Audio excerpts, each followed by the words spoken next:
Hi, my name's Jack Daly, and I want to welcome you to the program today. We're going to be talking about sales, and that's all about winning new customers and growing the ones you have and differentiating yourself from the competition. And so I thought what I would do is I would start with a little background on myself. You see, I've been selling since I was 7 years old. I owned the market and charged twice the price of every kid that I competed with.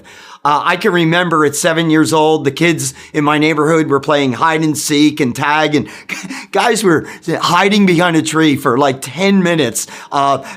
No one would think that would be fun if their parents made them do it, and no one was paying them. I'm running around the neighborhood selling, and people are paying me, and I've been doing it ever since for 60 some years. It is an absolute joy to be in the profession of sales. And as along the way, what's happened is I've picked up an awful lot of knowledge on how we can do this, not as a kid at 7 years old, but literally as an adult. I went on to build 6 businesses from a blank sheet of paper into national companies in the U.S. Between the ages of 26 and 46 years old. All 6 had a common thread running through them. Very fast growing on the top line, very fast growing on the bottom line. And to give you an example of that, in 1985, I convinced my wife to put our 2 of us and our 2 kids on an airplane and head to Southern California to move from the East Coast in the Philadelphia, Pennsylvania area. And I didn't know anyone when I arrived there. And I chickened out a little bit on building my business initially.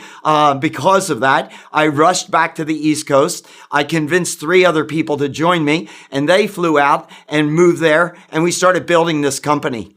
18 months later, our company, all through organic growth, had grown to 22 locations in the U.S., 750 employees, and in our first 3 years, we made $42 million in earnings.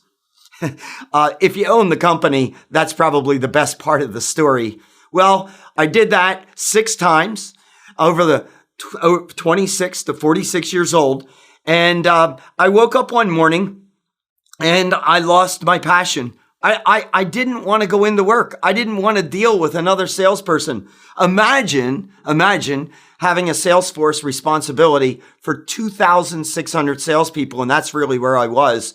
And at 2,600 salespeople, let me give you what that's like. That's like going into the Red Cross to make a blood donation and the Red Cross taking all your body fluids, and they do it on a regular basis. And so I just said, I don't want to do this anymore. And I played a lot of golf for a year, and then I did some consulting, and I found that to be really hard work and not enough reward. And then someone hired me to do a keynote presentation in New Orleans. It was an audience of about 700 people, and it was in the shoe industry, which was really very different from my businesses, which were all in the financial services and money business. And I spent about an hour and a half addressing this group, and it was like a rock star. People were shaking my hand for a half hour and telling me what an impact I made and how much fun it was. And I had a blast as well. And I rushed home and showed my wife the amount of money that I made in that hour and a half. And I turned to her and I said, "Hey, Bonnie, I think I'm going to do some more of this." And she clasped her hands together and said, "God bless, just do something and get the heck out of this house." And that's what I've been doing now for the last 20 years, teaching individuals and teaching companies how to grow their sales, how to win new customers and grow the ones you have. From a company standpoint, let me introduce this memorial coin that one of my clients produced and gave to every one of their employees as a thank you for making the Inc. 500, which is the 500 fastest growing privately held companies in the U.S. Now, you have to be in business for 5 years before you can even apply for it. And then you submit all of your financial information to Inc. magazine, and then they rank the companies that are the 500 fastest growing. Well, in the 5th year, after completing 5 years of business, my client ended up making the Inc. 500. In that first year qualifying, not only did they make it, but on the coin, they printed Inc. number 2, the second fastest company growing in the United States that year, with revenue growth of 24,000 830%. That's what we're talking about from a company standpoint, really hyper sales growth of your revenue line. Now let's go on to the personal side of an individual salesperson. Well, we receive testimonial after testimonial after testimonial in emails and cards and letters on a regular ongoing basis. But I can remember just a few months ago being in Australia in the city of Melbourne, and we had about 225 salespeople for an all-day sales workshop in our audience. At the first tea break and morning tea break, this gentleman comes up onto the stage and shakes my hand and says, "Mr. Daly, I just wanted to thank you. I have been to your session 4 years in a row, this full-day sales workshop. And I want to let you know that as long as you keep coming to Australia and delivering the sales workshop, you can count on me being here. Because every year that I've gone to your sales workshop, my income personally has doubled. 4 years ago, Mr. Daly," he said, "my income was $87,000. Last year," would you high five me? He said, "last year, I made over $1 million in personal income on the sales that I generated using the things that you teach in your workshop." Well, the good news for everybody participating in this program is that workshop is in front of you right now. And it's your opportunity to take easily implementable things that work and plow them back into your business. We're going to show you how to differentiate yourself from the competition. We're going to show you how to not have to deal with price. But if price were to come up, we're going to show you how to overcome that objection. We're going to show you how to get more out of your existing customers. We're going to show you how to leverage the growth of your efforts and really hit payday from a sales standpoint. Here's my warning to you. The most frustrating thing that I do in what I do today is knowing how well my systems and processes work and how few people take action. My stuff works, but it doesn't work if it dies in the room. You have to take action. And so what you're going to experience today is we're going to go through a workbook, and that workbook will have many essentially blank pages on it, because I want you to feverishly take notes and take notes that make sense to you. I could have pre-printed the workbook, but then it would have been in words for me and not for you. I want you to tailor it to your business. I want it to tailor it to your experience level. I want you to tailor it to your industry, and I want you to tailor it to the company. And if we do that and then identify 3, 4, or 5 takeaways, I guarantee you're going to have more than 50 takeaways from this program. But if you were just to identify 3, 4, or 5 and implement them, it'll impact your business. The guy that came up to me in Australia and said he doubled his income year after year after year, well, guess what? What he said was, all I look for is 3 or 4. And if I grab 3 or 4 and implement them, that's where the money is. So he shook my hand and he left the podium and the stage, and he just said, "I just want to let you know, I'm looking for my new 3 or 4 today." And so look for those 3 or 4, but copy down as many as you can get. This is real world, easily implementable things that work. This is not theory. I'm not about theory. I am a practicing sales on the street guy. All right. Now, 2 words that you're going to hear from me quite often today: systems and processes. Systems and processes, systems and processes, systems and processes. Those 2 words are rarely heard in the sales arena, but they're heard when you're working with me as a salesperson. My company that once had 2,600 salespeople operating out of over 100 offices in the U.S., every office I visited heard the same speech from me. There aren't 2,600 best ways to sell this stuff. What do you say we figure out the best way and build the systems and processes that will enable us to all consistently sell at best efforts, best practices? That just makes sense to me. So if you're taking notes in your workbook today, please at least write this sentence down. It should be painful. It's painful to me every time I say it, but in that pain will be progress. Here we go. Sports teams are run better than most businesses. That's right. Sports teams are run better than most businesses. It doesn't matter what your sport is. That sport could be played on a field, on a court, on the ice. That sport could be high school. It could be a team that's in college. It could be a team that's professional. But I don't care which you pick. I can guarantee you this.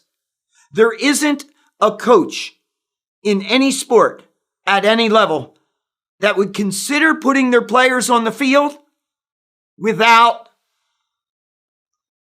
a playbook, without the systems and processes that will enable that team to win more than they lose. And I can go further. There isn't a sports coach in any sport at any level that would consider putting their players on the field without proper preparation, training, and practice. So I wrote this best-selling book.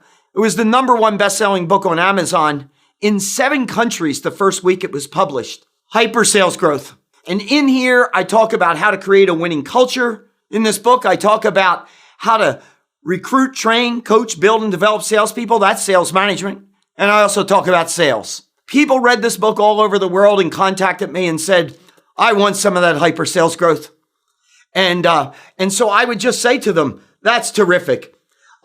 Do me a favor. So I understand how you currently sell in your company.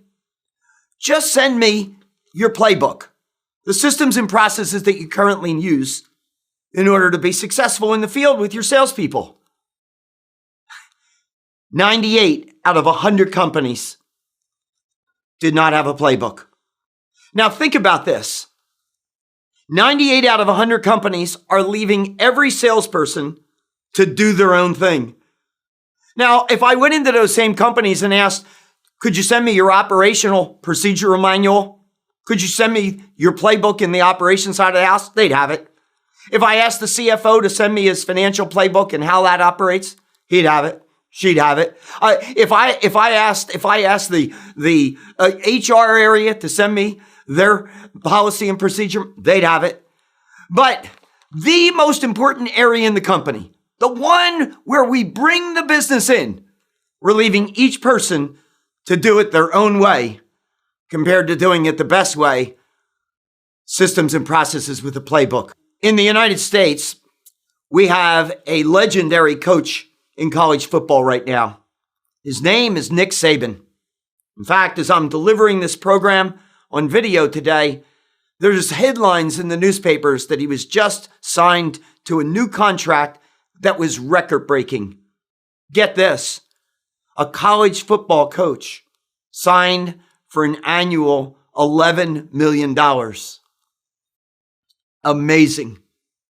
What's even more amazing is 4 out of the last 7 years, the University of Alabama football team that he's coaching has won the National Football College Championship. And the 3 years that they didn't win, 2 of them, they made it into the finals game and lost in the final seconds.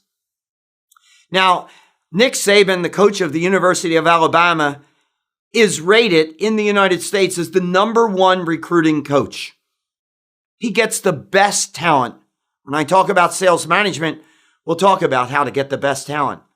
Today's about sales, though.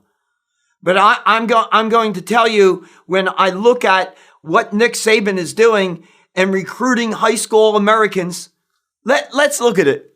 He brings in a new player. He's a high school All-American. And on the first day of practice, Nick turns to his recruit and says, 4 out of the last 7 years, we won the National College Football Championship in the U.S. And the way we did it is with our playbook. Here it is, the systems and processes. I need you to read this. I need you to practice this. I need you to study it. And I need you to know this cold. And we want to go back and win another one. Can you imagine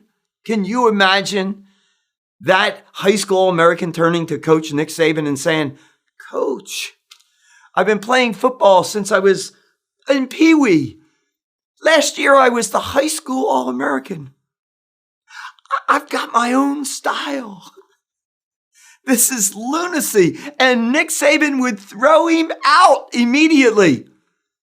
Do you know how many companies that we've built the sales playbook with their team and then had people come back to us in the sales organization and saying, wow, I've got my own style. So here is my words of advice to you here today. And that is this. This program is all about proven systems and processes that work. If you're one of those salespeople that says, well, I don't want to follow the system processes, I have my own style, you're going to really struggle along here. But if you want to elevate your game to world championship level, if you want to elevate your game to top 5 performance, if you want to elevate your game to generate more income than you've ever made in your life, then hang on, take notes, and let's build your sales playbook with this program. So let's talk about a word that I am extremely fond of. That word is leverage. Now, in the public domain, if people talk about leverage, particularly in the financial sector, a CPA or financial guy on Wall Street, he or she uses the word leverage. They're talking about debt and rolling the debt over and those types of things. That's not what my definition of leverage is. My definition of leverage is something that you as a salesperson are going to like a lot. Let's write it down. How can I make more money with less work? How about this one? How can I generate more business with less work? That's really the key. What we have is we have too many salespeople out in the field working really hard, but not on the right things. So I want to give you a couple tips, tactical action steps that you can take right away, straight away. We don't have to wait till hours into this program.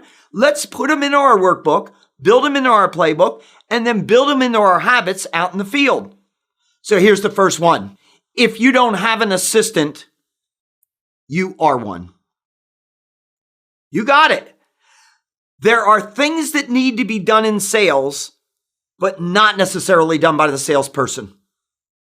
When we study the top 5% of salespeople, we find common threads. It doesn't matter what industry they're working in. And the common thread that we find here is they are maniacally focused on what we call HPAs, high payoff activities. That's the absolute key to success in sales. Staying focused on high payoff activities. When I'm in front of an audience of business owners or sales managers, I ask them to take count and tell me the number of salespeople they have in their organization. Depending upon the audience of CEOs that I'm addressing, I might hear somebody say, I've got 10 salespeople. I might have another guy say, I've got 100 salespeople. I have some people that will tell me they have 200 or 300 or more salespeople. And then after I've garnered the number, I then deliver the bad news. And I hate bad news, but I've told my children this. I've told my employees this. I've told my spouse this. Hey, listen, whenever you have bad news, as much as I hate hearing it, tell me it as soon as you got it, because then I can start to work on it. Well, I've got bad news for those owners. He goes, whether they told me 10 or 50 or 100 or 200 salespeople, here's what I tell them. Cut the number in half.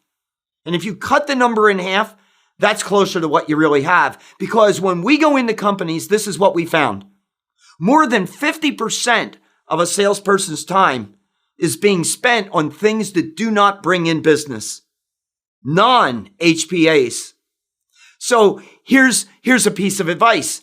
Take a blank sheet of paper someday and divide it into 2 columns.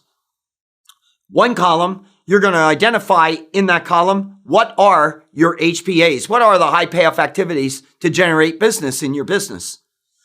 In the other column, you're going to list everything that you're currently doing as a salesperson that has nothing to do with HPAs.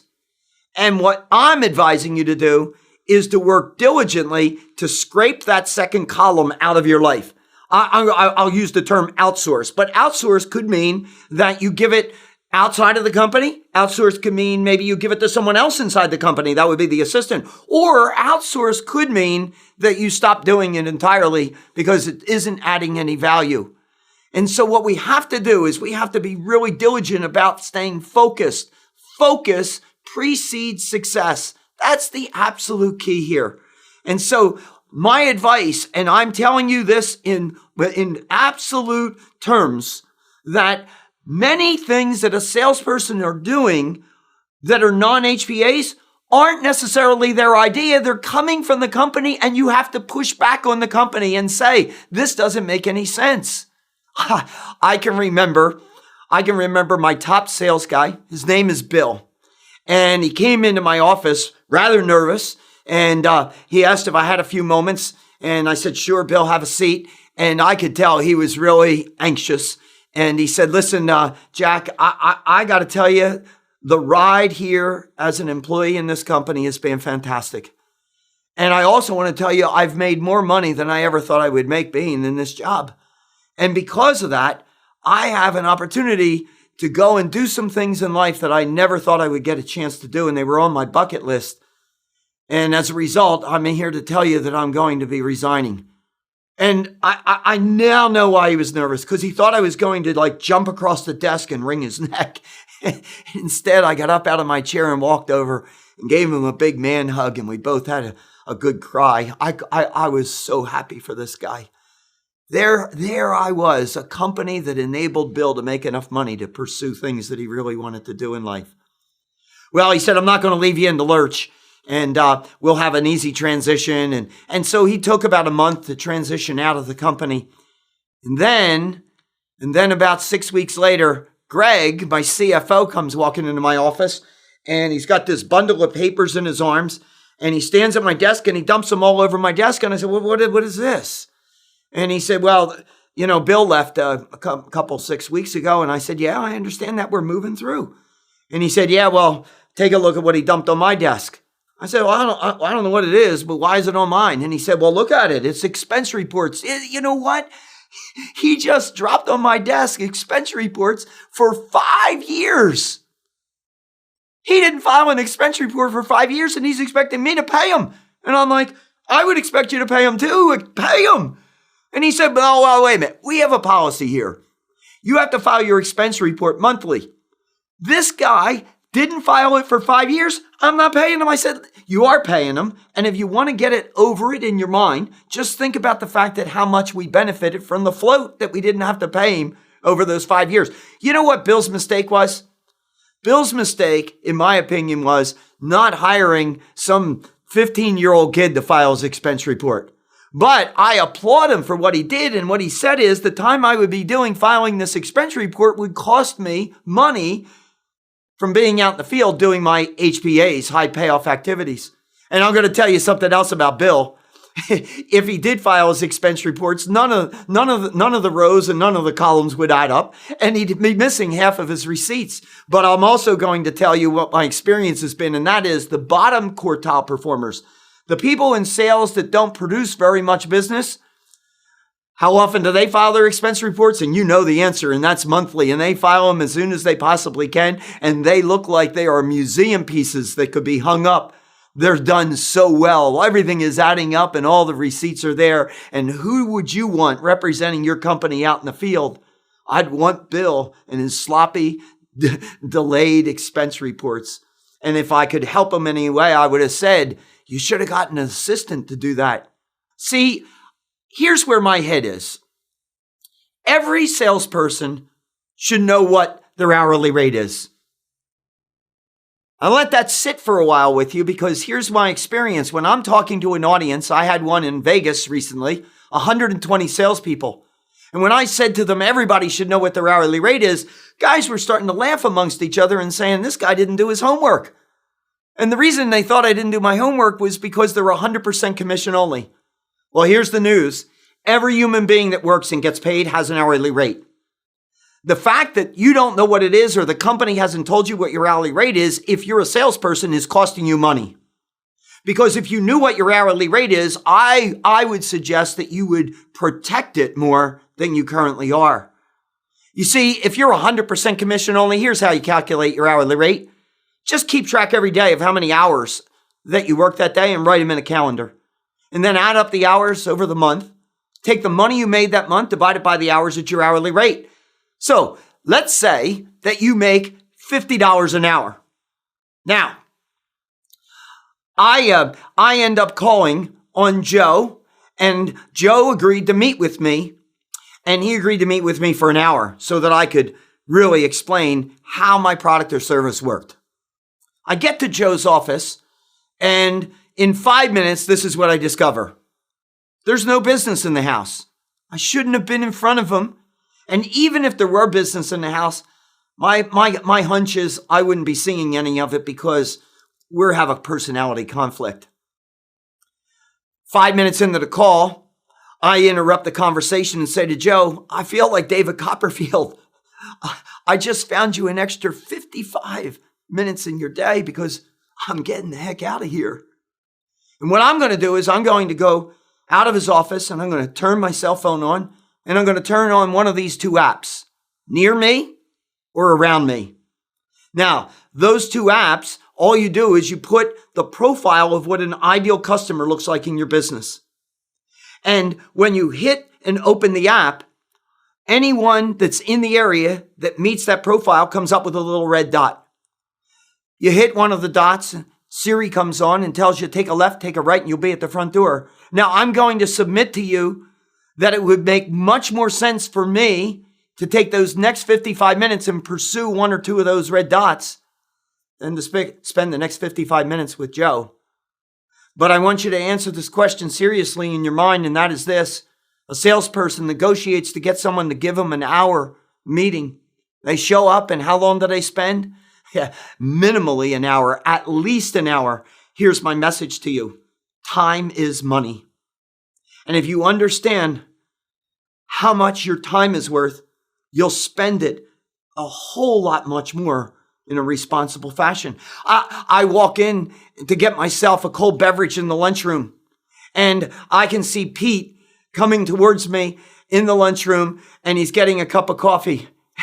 And I know that it's a Monday and we just had a major weekend of sports and sports is Pete's thing. I know that if he gets to me, it's going to be at least a half hour of conversation. Now, I don't really care whether you spend that half hour talking to Pete or not, but all I want you to know is what it's costing you, and that's $25 if you made $50 an hour. Now, for me, I'm not that interested in sports to spend $25 talking to Pete for 30 minutes. So I skedaddle out of there and I start hitting the bricks and going after some business. Look, 168. That's one of my mantras. Write it down. 168. Wherever you start your week, whether it's a Sunday or a Monday, at midnight on Sunday, let's call that the start of the week, every human being is on the start line at the same time. But every one of us is given the same number, 168 hours to use that week. Some of us are using our 168 a whole lot better than other people. And a top performing salesperson handles that 168 like a precious jewel and gets as much out of it as they possibly can. I call that leverage. And so all I keep thinking about is that column on the right-hand side of that paper that are non-HPAs and say, how can I get those done by someone else? I'm not very good with technology. I'm not very good with a computer. I don't own an iPad. I don't own a laptop. It's just not something that I'm good at. In my 30s, I was running a $23 billion bank. I have had people my whole life doing those things for me. What I'm really good at is getting through the gatekeeper. What I'm really good is when a prospect tells me absolutely they're not going to meet with me. Tell me that I can't do something and watch me go after it. And so I'm really good at getting through those doors. Let me tell you what else I'm really good at. When I get through those doors, I'm really good at listening. And when I listen, what I'm trying to listen for are, what are the needs, opportunities, and problems of this individual? And then my special skill in selling is trying to help them with those needs, opportunities, and problems. And watch this part. Even if it means not my product or service. Help them with their needs, opportunities, and problems in the best way that I can. And all I believe in is sales is a long journey, and the law of reciprocity will kick in and it will come back to me. Well, these are the things that have made me a superstar salesperson. But check this out. My sales manager comes to me and says, hey, Jack, you need to update your contact management system and database every day. And he pushes this computer in front of me, and I'm like fingering this thing and waiting for it to explode. I'm intimidated as heck. I'm afraid I'm going to lose the data. I hate what I'm doing. I'm not passionate about what I'm doing. And this sales manager is telling me I have to do this every day at the expense of being out in the field and getting through that gatekeeper and getting business. You see, a non-HPA for me might be update your contact management system and database. Now, I'm not saying that updating your contact management system and database is something that shouldn't be done. Absolutely needs to be done. In fact, later on in this program, I'm going to show you how to leverage and opportunize that. But what I am suggesting for me as a top salesperson, I could hire somebody else to do that. I could hire a 12-year-old kid that would be better at updating my contact management system and database than I would. In fact, let me show you this. Last year, I hosted a family reunion for my brothers and sisters and their kids, and it was about 30 of us under a single roof at the beach. I've got two grandsons, 4 and 8 years old, Malcolm and Wyatt. And the first day we all arrived, and Malcolm and Wyatt come running towards me. And, hey, Grandpa Jack, you want to play video games? Yeah, let's play some video games. And Malcolm opens up his iPad.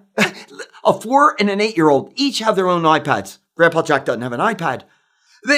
Malcolm opens up his iPad, and we start playing a video game.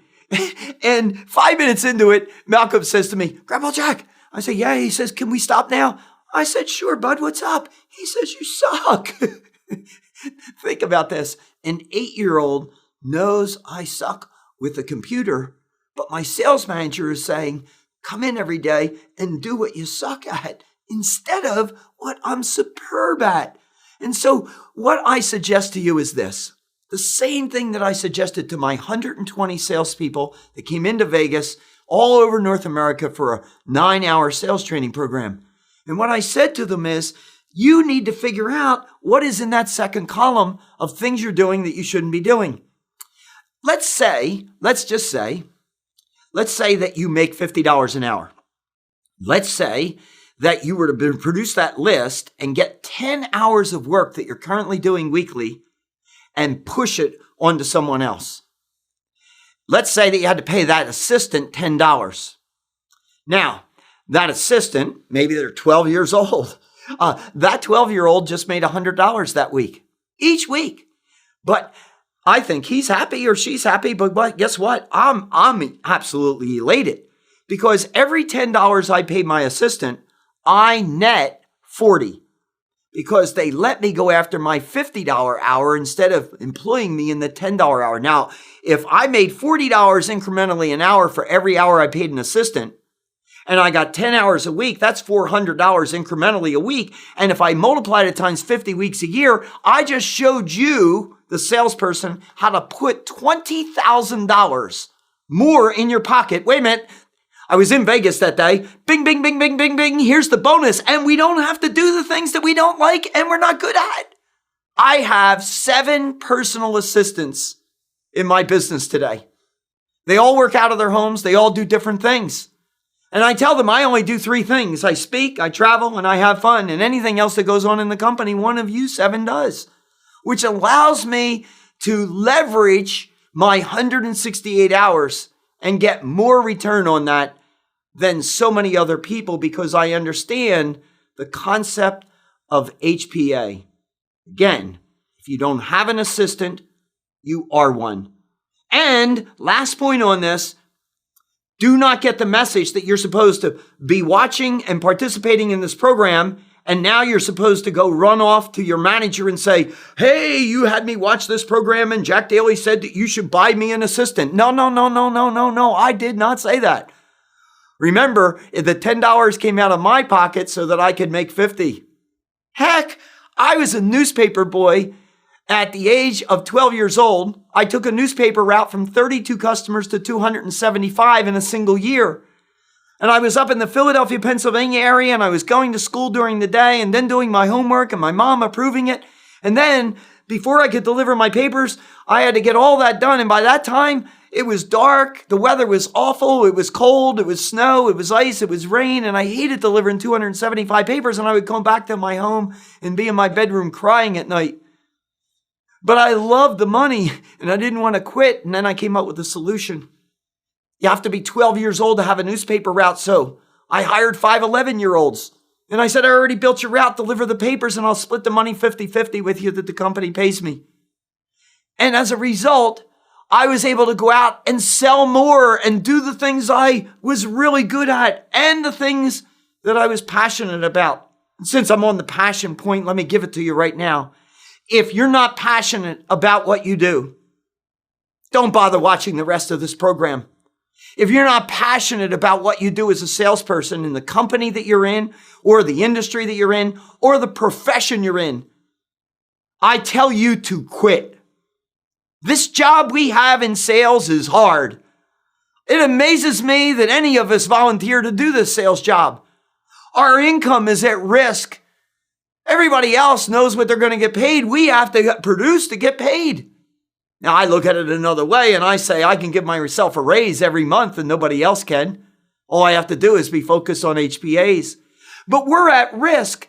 Not only is our income at risk, but how about this? We spend more of our time being rejected than accepted. We don't have people cheerily responding to our emails. We're dogging them down. We're having difficulty getting people to return our calls. We have real difficulty getting people to meet with us. And then when we're successful at getting people to meet with us, then the majority of them tell us no. Let me tell you, that's what a sales job is. And if you're not passionate, I guarantee you the systems and processes that I will teach in this program will not be successful for you. 50% or more of success at selling is a head case. And so pursue your passion. At 46 years old, after building 6 companies, I put it all away because I lost my passion. I didn't want to see them anymore. And so then I went off and embarked on a whole new career. Let me tell you something. When I find myself in a place of passion, I'm a lot happier. The people around me are a lot happier. And here's the bonus. Money somehow tracks you down when you're in your place of passion. Be sure to put that in your notes and pursue your passion. It's a shame to live this life that we have and give it any day to anybody on something that you're not passionate about. Well, I want to give you one more tip, tactical tip in the leverage area. Model the masters. If I were going to go and be hired in a company for a sales role, let's say that Bill is the hiring manager. I would say to Bill, I'm enthused about coming to your company. The job sounds terrific. I'm ready to join you as long as you can meet this one non-negotiable. And that is, for my first 30 days, I promise you, you will get no sales from me. I promise you I will not be in my sales territory. I promise you that I will not make a phone call to a customer or prospect, nor will I make a face-to-face visit. All of that is non-negotiable if you want me to join your company. Now, let me tell you what I'll do in the first 30 days. In my first 30 days, I'm going to take the number one salesperson that's performing in this company, and I'm going to attach myself to their hip. And I'm going to go everywhere with them for a week. And I'm going to find out what they do and why. I'm going to find out what they don't do and why. I'm going to find out what their pipeline management system is like. I'm going to find out what their touch system is like. I'm going to find out what their HPAs are like. I'm going to find out if they use an assistant and how they use the assistant. I'm going to ask them, what are the 5 biggest reasons that cause you to be the number one salesperson in this organization? I'm going to ask them, what are the 5 potholes that you went on in your career that caused you to really just crumble out there so I can avoid them as opposed to going in them as well? Well, that's what I'm going to do in my first week. And in my second week, I'm going to do the same thing with number 2. And in the third week, I'm going to do that with number 3. And in the fourth week, I'm going to take everything I learned from the top 3 people. And then I'm going to take everything I already know about sales and I'm going to build myself a playbook. And I'm going to document the systems and processes that the top people are using. Then I'm going to practice that playbook. And then I'm going to employ that playbook with me being out in the market, going after HPAs. And I'm going to tell you something, if you let me do that, in my first 30 days before the end of the year, I'll be in the top 10% or higher of your salespeople. Here's my message. Too many companies put salespeople in the field way before they should. Way not prepared. You know, our sales managers have had a sales territory empty for 6 weeks and finally they hire me as a sales guy and they throw me out into the field like within a day. Go, sell poorly, just sell. No coach in any sport would do that with a player. It would no way would they not properly prepare, train, and practice their player before putting him in the game. Do not go in the field without modeling the masters. I have a client in Pennsylvania, and they've got 440 salespeople. So the president of the company hires me to speak at this event that they're bringing all 440 salespeople for 5 days to Cancun, Mexico. I've got 3 hours with the team. And before I spoke, the chairman of the company, the president's dad, privately held company, he's announcing the winners of this year's Chairman's Club. Now, the Chairman's Club are the top salespeople of the 440. While he's calling their names out and they're coming on stage and the 440 people are cheering and screaming and yelling, and the chairman's giving them the plaque and there's a guy taking their photo and that type of thing. I'm talking to Chuck. I'm talking to the president of the company and getting a little background on the Chairman's Club, and this is what I discovered. The Chairman's Club has been around for 7 years in that company. Over those 7 years, 33 to 39 people have been awarded Chairman Club status. But when I dug deep, this is what I discovered.